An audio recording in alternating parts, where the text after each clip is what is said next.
할렐루야. 아멘. 예배 자리에 나오신 모든 성도님들을 주님의 이름으로 사랑하고 축복합니다. 아멘. 우리 서로 인사해 봅시다. 예수님의 이름으로 사랑하고 축복합니다. 예수님의 이름으로 사랑하고 축복합니다. 오늘은 지난주 떡상 진설병에 이어서 성소에 있는 등잔대에 대해서 말씀을 나누겠습니다. 오늘 말씀의 제목은 참된 빛 예수 그리스도라는 말씀으로 은혜를 나누겠습니다. 이 성막의 등잔대, 제가 오늘 이제 등잔대가 비슷하지만 약간 구체적으로 나오진 않았지만 이렇게 등잔대가 7개의 등불로 되어 있습니다. 여기 감람류를 붓고 성소에 빛을 비추는 도구인데요. 이 성막의 등잔대가 하는 일은 무엇입니까? 같은 공간에 있는 떡상을 비춰요. 진설병을 비춥니다. 그래서 말씀을 깨닫게 하고 삶의 방향성을 제시합니다. 우리가 영의 양식을 먹지만 그냥 먹기만 하고 흡수가 되지 않는 것이 아니라 성령의 기름 부으심을 공급받아 진리의 말씀과 예수 그리스도의 빛을 삶으로 살아내게 한다는 것입니다. 한번 상상해 보세요. 우리가 바깥 뜰을 지나서 이제 두꺼운 휘장을 열고 어두운 성소 안으로 들어갔습니다. 성소 안에는 햇빛이 하나도 들어오지 않는 완전한 캄캄한 어둠 속에 있습니다. 만약 이 성소 안에 빛을 비추는 기구가 없다면 제사장은 활동을 할 수가 없고 한 걸음도 움직일 수 없습니다.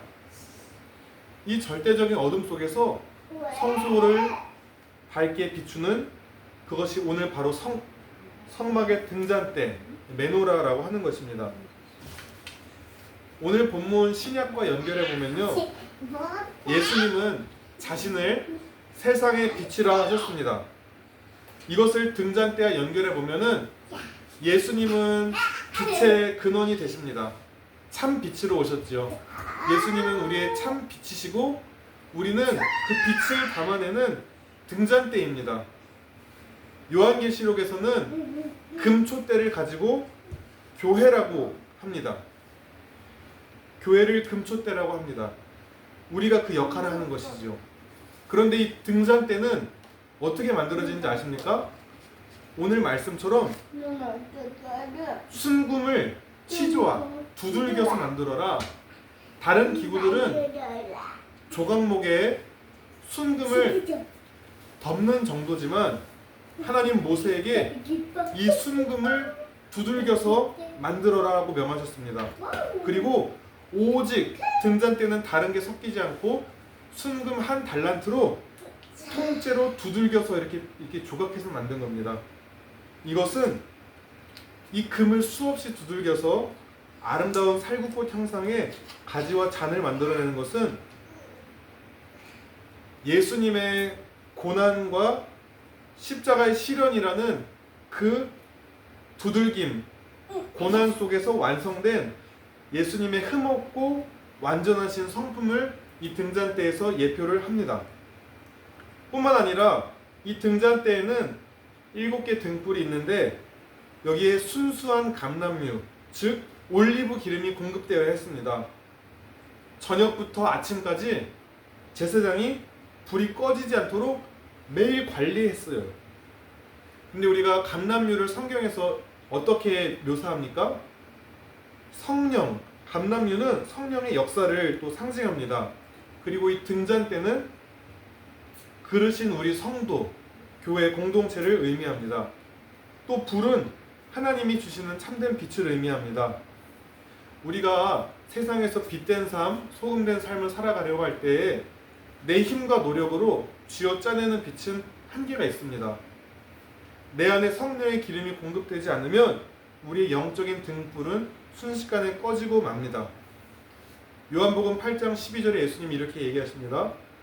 나는 세상의 빛이니 나를 따르는 자는 어둠에 다니지 아니하고 생명의 빛을 얻으리라. 예수님은 우리의 참된 빛의 근원이시며 우리는 그 빛을 담아내는 거룩한 등잔대인 줄 믿습니다. 우리 성막을 볼 때에 영적인 그 이동 경로, 흐름이 있습니다. 첫째로 우리가 뜰을 지나서 성소로 나아갈 때에 제일 먼저 마주친 게 무엇입니까? 지난주 떡상, 진설병이지요. 먼저 우리가 하나님의 깊은 임재로 나아가기 위해서는 하나님 말씀을 먹어야 됩니다. 그리고 그것이 우리의 삶을, 영혼을 유지시켜 줍니다. 그런데 왜 이 떡상과 진설병을 같은 공간에 놔뒀을까요? 그것은 우리가 양식만 있고 빛이 없다면 어떻게 될까요? 말씀을 많이 듣고 성경을 읽어서 머리로는 지식이 가득한데 영적으로 살만 쪄 있고 그것을 소화를 못해요. 그렇다면은 삶의 방향성이 없고 변화가 없고 구체적인 적용이 없고 삶을 살아내지 못하는 영적인 병에 걸리게 됩니다. 제가 그런 뉴스들을 봅니다. 뉴스에서 참 신학교 교수가 뭐 이렇게 아무것도 있어. 정말 우리가 상상하지 못하는 일을 저지르고, 근데 이제 신학교 교수가 말씀을 몰랐겠습니까? 또 대부분의 신학교 교수는 안 그렇죠. 그런데 신학교 교수도 빛이 없이 말씀만 이렇게 있다면은 그런 일도 벌어진다라는 것입니다. 또한 왜? 저에게 이단인 분이 접근했었을 때에 말씀을 엄청 많이 알고 있어요. 그는 하나님 말씀을 하나님의 빛으로 성령의 조명하심으로 읽지 않고 내가 원하는 구절을 모아서 이상한 방향으로 말씀을 끌고 가더라고요.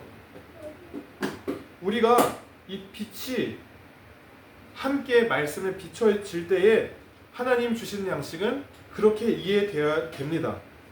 그리고 이 빛은 그 영적 생명을 어떻게 살아야 하는지를 결정하고 깨달음과 방향성과 분별력을 줍니다. 성경을 읽는 것이 하나님의 말씀을 먹는 것이라면 그 말씀을 깨닫게 성령의 조명하심으로 비춰주는 것이 빛입니다. 우리가 말씀을 읽고 끝나는 것이 아니라 그 말씀을 빛으로 받아야 됩니다. 로고스의 말씀도 우리 속에 많이 쌓이는 것도 중요하지만 그것이 빛으로, 레마의 말씀으로 나를 변화시키는, 나를 이끌어가는 그 빛의 말씀으로 우리에게 다가와야 합니다. 우리는 말씀을 그것도 그래요. 말씀을 먹기만 한다고 문제이긴 하지만 말씀을 아예 안 먹는 것도 문제긴 합니다.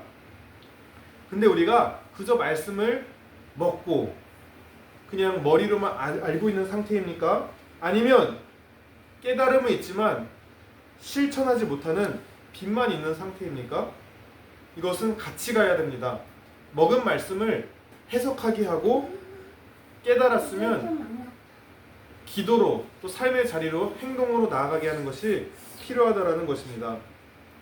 우리가 이렇게 말씀을 많이 듣지만 변화가 없이 빛으로 나아가지 못하고 있지는 않습니까? 혹은 머리로는 깨닫긴 하는데 깨달음만 있고 그 말씀을 살아낼 힘이 없어서 기도로 연결되지 않고 또 삶으로 이어지지 않는 막힌 부분이 있지는 않습니까?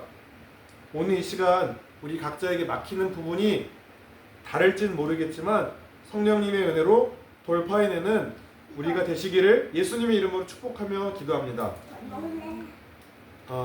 우리가 등잔대를 통해서 알 수 있는 것은 빛으로 살아가는 삶에서 가장 중요한 것이 무엇입니까? 감람류, 순수한 감람류, 성령의 기름이 우리에게 공급되어야 됩니다. 우리가 그것을 매일의 영적인 기름을 공급받아야 우리가 빛을 비추는 삶을 살 수 있어요. 그런데 이것은 결코 내 힘과 내 노력으로 타오를 수 있는 것이 아님을 말씀드렸습니다.